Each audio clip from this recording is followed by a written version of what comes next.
Doctor साहब एक बार फिर से बहुत बहुत स्वागत है आपका ग्लोबी न्यूज़ में। सबसे पहले डॉक्टर साहब आप बताइए कहाँ हैं और कैसे हैं आप? मैं बढ़िया हूँ। इस वक्त मैं यहाँ वियतनाम का एक खूबसूरत शहर आप देख रहे हैं यहाँ पे हूँ। जी। और ये डानांग कहते हैं इसको। और अगर जहाँ तक देखेंगे यहाँ ये द सिटी ऑफ रिवर बोला जाता है इसको, और रिवर एंड फ्लावर्स। हालांकि यहाँ पे टेम्परेचर इस वक्त 50 डिग्री सेल्सियस है। हमारे हॉट वाटर इमर्शन में तो 40 डिग्री होता है, ये 50 डिग्री है। यहाँ पे एसी भी कुछ काम नहीं कर रहा, बाकी सब सही है। 3 शहरों में मेरे यहाँ पे ट्रेनिंग प्रोग्राम है। प्रिवेंटिव हेल्थ पे हनोई जो कल हो गया, डानांग जो आज है अभी, और कल हो चिन मिन में है। तो दैट्स हाउ इट इज। जी डॉक्टर साहब, आजकल सोशल मीडिया पर आपका एक कोर्स के बारे में काफ़ी चर्चा हो रही है, उसका नाम है हेल्प। तो इस कोर्स के बारे में डॉक्टर साहब बताइए, ये क्या है और कैसे लोगों की हेल्प कर सकता है? एक कोर्स का नाम है help H H handling emergencies, life support and pain. इसका फुल फॉर्म यही है। मतलब जब भी कोई इमरजेंसी आ जाए, मान लो आपकी आंखों के सामने कोई फेंट हो जाए, किसी को मिर्गी का दौरा पड़ जाए, किसी को हार्ट अटैक आ जाए, किसी को चोट लग जाए, जी। किसी की हड्डी टूट टूट जाए, तो इस तरह के करीब 50 तरह के मेडिकल इमरजेंसी हैं जो कभी भी किसी को किसी भी वक्त हो सकता है। यदि किसी का सिर फूट जाए मान लो, ये तो ऐसे में एज ए फर्स्ट रिस्पॉन्डर, जैसे आपकी आंखों के सामने हुआ तो आपको क्या करना है और कैसे, step by step, step 1, step 2, step 3, step 4। मतलब ये कि ये ऐसे तो सोशल सेटिंग में, सड़क के बीच में, रास्ते में, सिनेमा हॉल में, कहीं भी हो सकता है। और वहाँ पे जो उपलब्ध चीजें वो भी बड़े मिनिमाइज होता है। थोड़ा बहुत पानी मिल जाएगा, कपड़ा मिल जाएगा, और आप खुद होंगे। तो अपने हाथ से और कपड़े से, पानी से, और जो अवेलेबल चीजें उनसे कैसे हम बड़ी से बड़ी दिखने वाली इमरजेंसी को इस प्रकार हैंडल करें कि ना केवल उसको थोड़ा स्टेबल करते हैं, थोड़ा कंफर्टेबल करते हैं, बल्कि कुछ ऐसा करते हैं कि वो पूरी तरह रिवाइव हो जाए। So that is about help. ये 1 महीने का ऑनलाइन कोर्स है, प्लस ऑनलाइन प्लस ऑफलाइन। मतलब 3 दिन का हैंड्स ऑन ट्रेनिंग मेरे डॉक्टर बीआरसी मेडिकल एकेडमी में आके करना पड़ेगा, हैंड्स ऑन आके करना पड़ेगा। ये समाल का एक जगह है दिल्ली से करीब 1.5 घंटे दूर, और यहाँ पे मेरा डॉक्टर बीआरसी मेडिकल एकेडमी है। यहाँ पे 3 दिन की हैंड्स ऑन ट्रेनिंग है।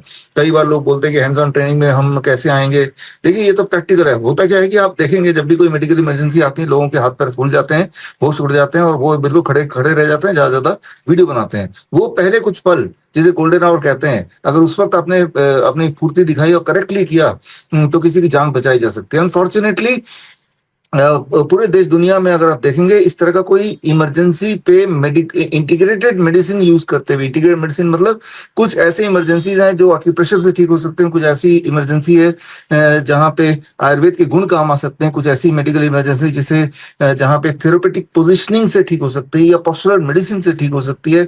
कुछ ऐसी इमरजेंसीज हैं जहां पे इन सबके कॉम्बिनेशन से ठीक हो सकता है। तो लेकिन इस तरह का आपस में कंबाइन करते हुए पूरे दुनिया का ये पहला इंटीग्रेटेड मेडिसिन इन इमरजेंसी पे ट्रेनिंग प्रोग्राम है। और मुझे लगता है कि जितने भी डॉक्टर्स हैं या क्लिनिशियंस हैं या फिर कोच हैं, हेल्थ कोच या डाइटिशियन, उनको ये कोर्स कर लेना चाहिए। क्योंकि जब भी कोई इमरजेंसी आएगी, और अगर आप हेल्थ के फील्ड में हैं, सबसे पहले लोग आपकी तरफ देखेंगे उम्मीद से, राइट। तो ये हमारा कोर्स है जो अभी शुरू होने वाला है 10 जुलाई से। So that is about the course.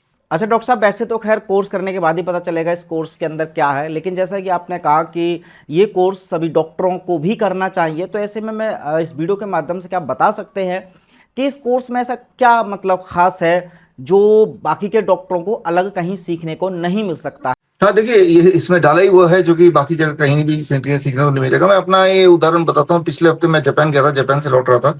वहां पर मैं एक प्रमोशनल इवेंट में मुझे इनवाइट किया गया था। तो जब लौट रहा था कैथल पैसिफिक फ्लाइट से, तो तब पीछे के पीछे सीट में एक इंसान को अचानक दौरा पड़ गया, फिट्स पड़ गया एक्चुअली, जी। राइट। तो मुंह से तो झाग वगैरह निकल रहा था और फिट्स पड़ गया। एक पर्टिकुलर तरह की आवाज होती है। और वहां पे 250-300 लोग थे हवाई जहाज में, और सारे पढ़े लिखे थे। जाहिर सी बात है, हवाई जहाज में पढ़े लिखे लोग जाते हैं, मान सकते हैं। और वहां पे जो भी फ्लाइट अटेंडेंट होते हैं, आपको ये पता होना चाहिए कि उनको एक बेसिक ट्रेनिंग दी जाती है फर्स्ट एड का और इमरजेंसी हैंडलिंग का। और वहां पे बाई चांस उस फ्लाइट में डॉक्टर भी थी। तो मुझे उम्मीद थी कि भाई सारा कुछ they know and they will be able to handle the things. लेकिन मैं तो देखा कि उनका बिहेवियर जिस प्रकार का था, तो वो भी उतने ही शौक में थे जितने कि बाकी यात्री शौक में थे। जबकि ये सिंपल सी बात है, हम बात ही कर रहे हैं, तो ये समझने की जरूरत है। जब भी किसी को फिट्स पड़ता है रेगुलर बेसिस पे, तो वो कुछ सेकंड पड़ेगा, वो भयानक लगेगा, उसके बाद वो अपने आप नॉर्मलाइज हो जाएगा। तो यहाँ पे पेशेंस की जरूरत होती है कि भाई आराम से थोड़ा सा वेट करो, देखो, उसको ऑब्जर्व करो, वो अपने आप ही नॉर्मल होता चला जाएगा। एक रेगुलर, वो भयानक दिखते हुए वो एक नॉर्मल सी बात होती है, फिट्स एक रेगुलर पड़ता है। और कौन सा फिट्स खतरनाक हो सकता है, कौन सा फिट्स खतरनाक नहीं हो सकता, ये भी ऑब्जर्वेशन वाली बात है, हो जाता है। लेकिन वहां पे जिस तरह का पैनिक उन्होंने क्रिएट कर दिया, including the flight attendants and the उसी फ्लाइट में जो पैसेंजर डॉक्टर थे, जबकि बात सिर्फ इतनी सी थी कि it needs only some time to make it normalize. तो कुछ करने की, कई बार क्या होता है मेडिकल इमरजेंसी में कुछ करना नहीं होता है। जैसे मान लो कोई फेंट हो जाए तो बस उसको लिटाए रखना है, वो अपने आप होश में आ जाएगा 2-3 मिनट में, कुछ करना नहीं होता। कुछ ना करना भी कई बार रिक्वायरमेंट होती है। हवा कर रहे हैं, पानी कर रहे हैं, वो बेकार की चीज है, उससे पैनिक और बढ़ा रहे हैं, है ना। तो मैं एक उदाहरण से ये बताना चाहता हूं कि जब भी कभी कोई मेडिकल इमरजेंसी आएगा, आप गौर से सोचिए, अगर आपके आसपास कभी ऐसा हुआ अनफॉर्चुनेटली, और कोई बाई चांस कोई मेडिकल डॉक्टर वगैरह कोई आसपास बाई चांस मिल ही गया, तो वो भी उतना ही कंफ्यूज दिखाई देता है जितना कि बाकी लोग। वो पेशेंट को हाथ लगाने से डरते हैं और वो ज्यादा ज्यादा बोलते हैं कि अपील करते हैं कि एम्बुलेंस बुलाओ, एम्बुलेंस बुलाओ। ये समझना पड़ेगा कि हमारे जब भी कोई मेडिकल इमरजेंसी होती है तो पहले कुछ मिनट ही इंपॉर्टेंट होते हैं। मान लो वो हार्ट अटैक आ गया, तो पहले 15-20 मिनट में जो होना है हो जाएगा, जीना है जी जाएगा, मरना है मर जाएगा, और एम्बुलेंस लाओ और उसको ले जाओ। जबकि यहाँ इंपॉर्टेंट है, जैसे हार्ट अटैक का पहला अंदेशा आया तो उसके पोस्चर को हमें ठीक करना, उसका सेकेंड हार्ट यानी काफ मसल, उसका प्राइमरी हार्ट को जितना करीब ले आएंगे उतना उसके रिलीफ मिलने के चांसेस बढ़ जाएंगे। तो इस प्रकार जब भी कोई छोटी बड़ी मेडिकल इमरजेंसी होती है तो सबसे पहले उस मरीज को लिटाना है, पेट के बल लिटाना है, साइड पोस्चर में रखना है, उसको बैठ के रखना है, उसको आगे की तरफ झुकाना है, उसके सिर को किस एंगल पे रखना है। ये छोटी छोटी बातें हैं। कहाँ पे प्रेशर ज्यादा देना है, कहाँ पे प्रेशर कम देना है, ताकि उसका जो ब्लीडिंग है, अगर ब्लीडिंग है तो रुक जाए, अगर उसका ब्लीडिंग लिम्स पे है तो लिम्स को हार्ट के से थोड़ा ऊपर रखना है ताकि ब्लीडिंग अपने आप ही स्लो डाउन हो जाए। तो ये छोटी छोटी बातें हैं जिसको जब जरूरत पड़ती है तो मेडिकल डॉक्टर्स धुरंधर लोग भी, कई बार मैंने तो देखा है मेरे एक्सपीरियंस में कि उनकी सारी नॉलेज धरे की धरे रह जाती है, वो यही बोलते हुए रह जाते हैं कि भाई एम्बुलेंस बुलाओ। तो जाहिर सी बात है, ये ट्रेनिंग जो है, जो hands on training, hands on मतलब प्रैक्टिकल डेमोन्स्ट्रेशन और प्रैक्टिकल प्रैक्टिस, बार बार प्रैक्टिस करने की आवश्यकता है, ताकि ऐसे सिमुलेशन करने की जरूरत है, ताकि ऐसी मौका आ जाए तो उनके कैनेस्थेटिक एबिलिटी, मतलब उन्होंने अपने हाथ से किया हुआ है, जो चीज हम हाथ से कर लेते हैं तो उसमें ज्यादा विश्वास होता है, तो हम कर पाते हैं। सिर्फ थ्योरेटिकली समझ लेना, जैसे मैं भी बता भी रहा हूँ और आप सुनने की कोशिश कर रहे हैं, समझने की कोशिश कर रहे हैं, उससे एन मौके पे जब ये यही वाली परिस्थिति आएगी, आप इस नॉलेज को यूज नहीं कर पाएंगे। और जो मैंने बोला इंटीग्रेटेड मेडिसिन मतलब जितने सारे पद्धतियां हैं, चाहे आयुर्वेद की नॉलेज है, चाहे प्रेशर की नॉलेज है, चाहे थेरेपेटिक पोजिशनिंग की नॉलेज है जो कि फिजियोथेरेपिस्ट को दिया जाता है, चाहे वो मॉडर्न मेडिसिन की नॉलेज है, जैसे कार्डियक अरेस्ट में कार्डियक कंप्रेशन की बात होती है।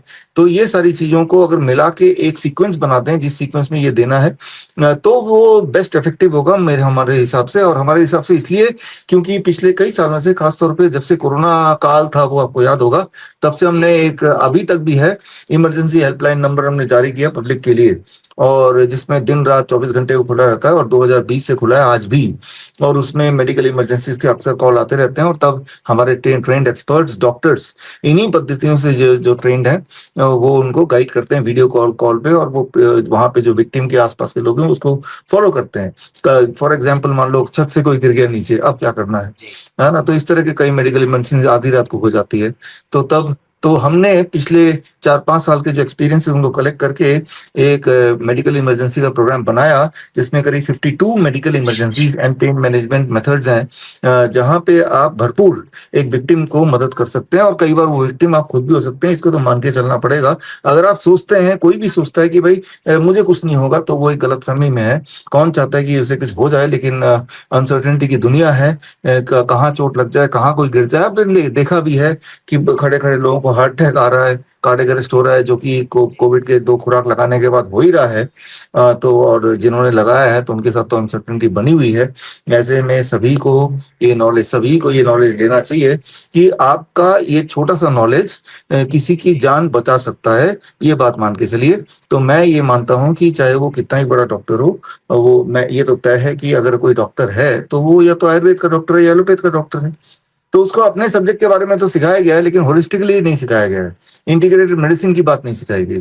तो ये दुनिया की पहली medical emergency with integrated medicine training program है, वो भी हैंड्स ऑन, प्रैक्टिकल और एविडेंस बेस्ड। तो इस तरह से ये हर एक के लिए जरूरी है। अच्छा डॉक्टर साहब, इस कोर्स को क्या जो मेडिकल फील्ड से नहीं है, जिसको नॉलेज ही नहीं है मेडिकल की, क्या वो भी कर सकता है ये कोर्स? हाँ बिल्कुल बिल्कुल हो सकता है। अब देखिए, जो जो आपने देखा होगा, मेरे जितने भी ट्रेनिंग प्रोग्राम्स है, चाहे सीआईएम का कोर्स है, सर्टिफिकेट इंटीग्रेटेड मेडिसिन, या नीम थेरेपी कोर्स है, या ऑटिज्म का कोर्स है, या अभी स्टेथोस्कोप के ऊपर जो कोर्स हुआ था, ये मान के चलते हैं कि जो कॉम्प्लेक्स मेडिकल एक्सप्लेनेशन उनको सिंपल भाषा में आसान तरीके से कैसे हम इंसान को समझाए। At the end of the day important क्या है? इंपॉर्टेंट ये नहीं कि हमें बड़े बड़े टर्म मेमोराइज करने, इंपॉर्टेंट ये है कि क्या हम, कि एक समय जब किसी को आपकी जरूरत है, हम काम आए, क्या हम किसी को कंफर्ट दिलाने में कुछ कर पाए।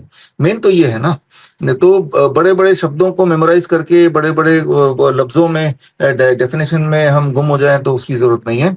और आसान भाषा में प्रैक्टिकल तरीके से, अगर ये जो मेरा हमारा जो वार्तालाप है, अगर जिसको ये वार्तालाप समझ आ जाएगा, समझ लीजिए उसको वो ट्रेनिंग प्रोग्राम भी समझ आ जाएगा। जी डॉक्टर साहब। अच्छा डॉक्टर साहब, आपके जो पुराने स्टूडेंट्स हैं, क्या उनके लिए कोई इस कोर्स में फीस में छूट या कुछ ऑफर उनके लिए है? हाँ, जैसा कि आपने देखा है कि हम पास्ट में भी, जिन्होंने जो हमारे स्टूडेंट्स हैं, उनके लिए हमारा खास ऑफर हमेशा होता है। इस बार भी खास ऑफर है। और ये, लेकिन ये ऑफर 30 जून तक है, पहले बैच के लिए है।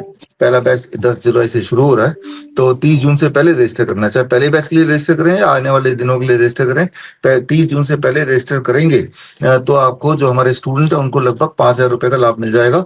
और जो हमारे क्लिनिशियन है, उनको लगभग 9,000 रुपये का लाभ मिल जाएगा, डिस्काउंट मिल जाएगा। कोर्स का फीस तो 30,000 है, और उसमें डिस्काउंट डेफिनेटली मिलेगा। और सभी के लिए जो जो मेरे स्टूडेंट नहीं भी हैं, अगर वो 30 जून से पहले अपने आप को रजिस्टर करें, चाहे वो पहले वाले बैच के लिए करें या आगे सब्सिक्वेंट जब उनको टाइम मिलेगा तब के लिए करें, तो उनको एक खास आयुष मंत्रालय का योगा सर्टिफिकेशन भी का ट्रेनिंग प्रोग्राम भी कॉम्प्लीमेंट्री मिलेगा। उसकी फीस नहीं देनी है। और वो 36 आवर का ऑनलाइन ट्रेनिंग अलग से है, इससे अलग। और वो ट्रेनिंग करने के बाद उनको आयुष मंत्रालय के द्वारा जारी किया जाएगा एक सर्टिफिकेट, योगा सर्टिफिकेशन। तो ये उपलब्धि, ये बेनिफिट है, अगर आप पहले बैच में या फिर 30 जून से पहले, 30 जून से पहले अपना रजिस्ट्रेशन कर लेते हैं, तो नॉन स्टूडेंट के लिए भी है, स्टूडेंट के लिए भी है, क्लिनिशियन के लिए भी है। ये सारे बेनिफिट्स फर्स्ट 30 जून तक ही ये वैलिड है। बड़ी से बड़ी बीमारी का आसान से आसान इलाज घर बैठे ही हो सकता है। अधिक जानकारी के लिए कांटेक्ट करें nearest doctor BRC clinic @home।